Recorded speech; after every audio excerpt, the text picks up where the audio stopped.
உள்துறை அமைச்சர் அமித்ஷா கேரளாவிலிருந்து தூத்துக்குடிக்கு தனி விமானம் மூலம் பிற்பகல் 2 மணிக்கு வருகிறார்.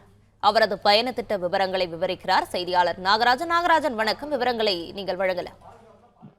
அரசியல் வட்டாரத்தில் மிகப்பெரிய எதிர்பார்ப்புக்குரிய நிகழ்வாக இன்று நெல்லில் நடைபெறக்கூடிய மத்திய உள்துறை அமைச்சர் அமித்ஷா வருகை பார்க்கப்படுகிறது. இந்த நிகழ்வில் பல்வேறு முக்கிய விஷயங்கள் நடக்கலாம் என்று சொல்லப்படுகிறது. மாற்றுக் கட்சியை சேர்ந்த முக்கிய பிரபலங்கள் இந்த பாஜகவில் இணைவதற்கான வாய்ப்பு இருக்கிறது.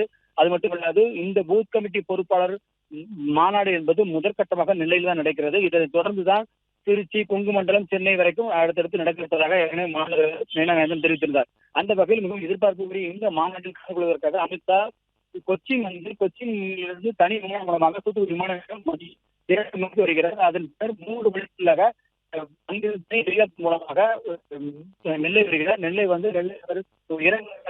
இறங்குவதற்காக 3 ஹெலிகாப்டர் வருவதால் அதற்கான ஏற்பாடு அங்கு செய்யப்பட்டிருக்கிறது. பாதுகாப்பு அம்சங்கள் நேற்றிலிருந்து தொடர்ச்சியாக ஒத்திகைக்கு பார்க்கப்பட்டு அவர் செல்லும் இடமெல்லாம், அதாவது வெளிப்படு ஆயுதப்படை மைதானத்தில் அமித்ஷா இறங்கியது தொடங்கி அவர் அடுத்ததாக பாஜக மாநில தலைவர் நயனா நாகேந்திரன் வீட்டில் தேநீர் விருந்தில் பங்கேற்பதற்கான ஒப்புதல் கேட்கப்பட்டுள்ளது. அது ஒப்புதல் சரியானவுடன் உடனடியாக அவர் கண்டிப்பாக அந்த உறுதி செய்யப்பட்டவுடன் அமித்ஷா அவர் அங்கிருந்து நயனா நாகேந்திரன் வீட்டுக்கு செல்வதாக தகவல் இருக்கிறது.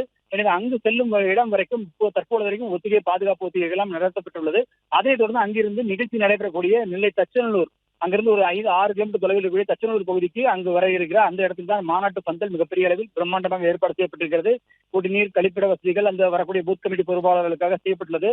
குறைந்தபட்சம் 60,000 1 லட்சம் பேர் வரைக்கும் இந்த மாநாட்டில் பங்கேற்பாளர்கள் என்று சொல்லப்படுகிறது. ஏனென்றால் 5 நாடாளுமன்ற தொகுதியிலிருந்து மதுரை அருகில் இருக்கக்கூடிய 2 சட்டமன்ற தொகுதியில் தவிர்த்து மொத்தம் 28 சட்டமன்ற தொகுதியில் சேர்ந்த பூத் கமிட்டி பொறுப்பாளர்கள் பங்கேற்கிறார்கள். எனவே மிகப்பெரிய அளவில் ஒரு மாநாடு என்று நடைபெற இருக்கிறது. இதில் அமித்ஷா பங்கு பெறுவதும், இந்த நிகழ்ச்சி முடித்து பின்னர் அவர் இங்கிருந்து மாலை மீண்டும் அவர் தனி விமானம் மூலமாக இங்கிருந்து ஹெலிகாப்டர் மூலமாக தூத்துக்குடி சென்று தூத்துக்குடியிலிருந்து பின்னர் தனி விமானம் மூலமாக டெல்லி செல்கிறார். இதுதான் அவருடைய வருகை திட்டம். ஆனால் இந்த வந்து செல்வதற்குள் நடக்கக்கூடிய நிகழ்வுகள் மிக முக்கியமாக அரசியல் நிகழ்வு பார்க்கப்படுகிறது. மாற்றுக் கட்சியினர் இணைய நிகழ்வு, அது மட்டுமில்லாமல் பூத் கமிட்டி பொறுப்பாளர்கள் முன்னிலையில் நம்பிக்கை தரக்கூடிய வகையில் அவர் பேச இருக்கிற பேச்சு மிகப்பெரிய மாற்றம் ஏற்படும் என்று நினைத்திருக்கிறார்கள். அந்த அடிப்படையில் அதற்கான பாதுகாப்பு ஏற்பாடுகளும் 1000க்கும் மேற்பட்ட போலீசார் வரும் வழியெல்லாம் செய்யப்பட்டிருக்கிறது. 3 அடுக்கு உச்சகட்ட பாதுகாப்பில் இந்த நிகழ்ச்சி திட்டமிடப்பட்டுள்ளது. விவரங்களுக்கு நன்றி நாகராஜன். பிளே ஸ்டோர் மற்றும் ஆப் ஸ்டோரில் இருந்து பாலிமர் செயலியை QR கோடு மூலம் பதிவிறக்கம் செய்யுங்கள். செய்திகளை உடனுக்குடன் பெறுங்கள்.